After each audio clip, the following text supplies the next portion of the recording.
Samantala, binigyan din ng pamahalaan at mga innovator ang kahalagahan ng pagpapatatag ng kultura ng innovation sa pagdaraos ng Philippinnovation Awards 2025 Mindanao Subnational Competition.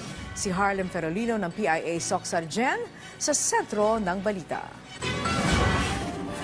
Binigyang diin ng pamahalaan at mga innovator ang kahalagahan ng pagpapatatag ng kultura ng innovation sa pagdaraos ng Philippinnovation Awards 2025 Mindanao Subnational Competition. Nagtipon sa General Santos City ang innovators at entrepreneurs mula sa iba't ibang bahagi ng Mindanao para ipakita ang kanilang mga makabagong ideya na may potensyal sa merkado at global stage. Ang kompetisyon ay bahagi ng nationwide search ng National and Regional Innovation Awards and Competitions o NRIAC na layong kilalanin at suportahan ang pagpapatupad ng mga posibleng susi sa paggamit ng bansa ng inclusive growth o pantay-pantay na pag-unlad. This is really about showcasing yung ating mga innovations, mga Philippine innovators. Kasi ang idea namin sa the National Innovation Agenda itself is really about promoting awareness ng innovation. 3 finalists ang napili para kumatawan sa Mindanao sa national competition sa Nobyembre. Ang Bamboo Jet, Bamboo Treatment System, isang teknolohiyang tumutulong para gawing mas matibay at mas sustainable ang bamboo. Studentship.ph, isang digital platform na nagbibigay ng accessible at tech-driven support para sa mga estudyante.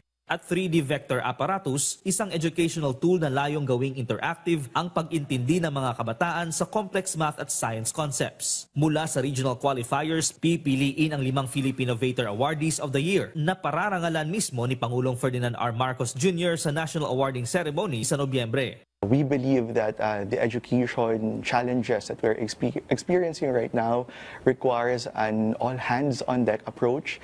The impact, I really want to address the learning poverty of our nation. I hope it will address the lack of jobs and it will add more earnings for the farmers.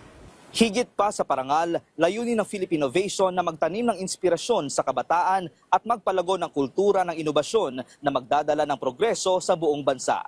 Mula rito sa lungsod ng General Santos para sa Integrated State Media, Harlem Ferolino ng PIA Socsargen.